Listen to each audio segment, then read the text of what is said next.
नगराध्यक्ष साहेब, प्रशांतजी कुराडे आणि सर्व सन्माननीय व्यासपीठ, जसं संतोषजी सोनवणे आमचे मित्र जसं म्हटले, आज अण्णाभाऊंच्या विषयी सगळ्यांना ज्ञात आहे की अण्णाभाऊंचं कार्य काय होतं, अण्णाभाऊंनी कोणत्या कोणत्या क्षेत्रामध्ये काय काय कार्य केलेलं आहे हे सर्वांना आपल्याला माहिती आहे. मी त्या भागात जाणार नाही, परंतु आमचे मित्र सोनवणे यांनी जे आता व्यथा मांडलेली आहे आपल्या समाजाची, की जयंती आली की मी परत रिपीट नाही करणार. सरांनी आमचे मार्गदर्शक त्यांनी आम्हाला आता सांगितलं की जयंती आली की आपल्याला ह्या सगळ्या गोष्टींना सामोरं जावं लागतंय, परंतु ह्या गोष्टी कशामुळे होतात, काय झाल्या, कशामुळे झाल्या ह्याच्यातही आम्हाला जायचं नाही फक्त. आणि मी शब्दही देणार नाही, मी काम करून दाखवणार. फक्त मला समाजाची माझ्या पाठीमागं साथ पाहिजे.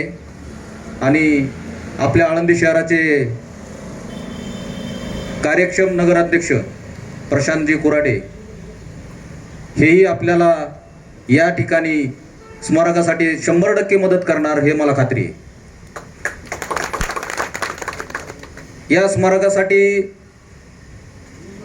ठराव मंजूर झाल्यापासून आजपर्यंत मी नगरविकास खात्याला स्वतः मागणी केलेली आहे आणि येत्या आठवड्याभरामध्ये या स्मारकाच्या बांधकामासाठी कमीत कमी 2 कोटी रुपये निधी मंजूर होणार आहे. एका आठवड्यामध्ये मंजूर जर नाही झाला तर मी माझं नाव सांगणार नाही दादा. पण तिथून पुढचं काम माननीय नगराध्यक्ष साहेब आणि आपल्या समाजाने पाठपुरावा करण्यासाठी माझ्या सोबतीनं माझ्या सोबत यायचं, पाठीमागं नाही सोबत यायचं. स्मारकाचं काम नाही झालं तर पुढं बोला, एवढं बोलतो. आणि आजच्या दिवशी सर्वांना लोकशाहीर अण्णाभाऊ साठे यांच्या जयंतीनिमित्त सर्वांना शुभेच्छा देतो आणि अण्णाभाऊंच्या चरणी नतमस्तक होऊन विनम्र अभिवादन करतो. जय हिंद, जय महाराष्ट्र, जय लहुजी, जय भीम. धन्यवाद जंबाडे साहेब. त्यानंतर आमच्या आळंदी नगर परिषदेच्या माजी नगराध्यक्षा, विद्यमान नगरसेविका सन्माननीय वैजंताताई उमरगेकर. भारतीय जनता पार्टीच्या अध्यक्ष नाही जनता पार्टी आहे, पहिलं समाजाचे अध्यक्ष आहेत त्या एक पार्टी.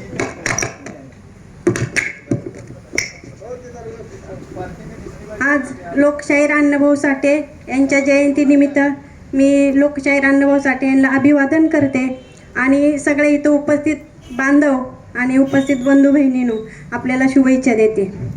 आज आपल्या समाजाची अशी अवस्था होती की रस्त्याला जयंती झालेली आहे हे माझ्या डोळ्यासमोर ठेवून मी एक ठराव लावला आणि म्हणतात ना एवढंसं रोपटं लाविलं याचा आणि त्याचा वेळेला गेला गंगनावरी. तर मी ह्या जाग्यासाठी इतका संघर्ष केलाय, ह्याचे साक्षीदार आमचे नगराध्यक्ष आहेत, नगरसेवक आहेत आणि सगळे ह्या जाग्यासाठी काय आम्ही प्रयत्न केलेत हे आम्हाला माहिती आहे.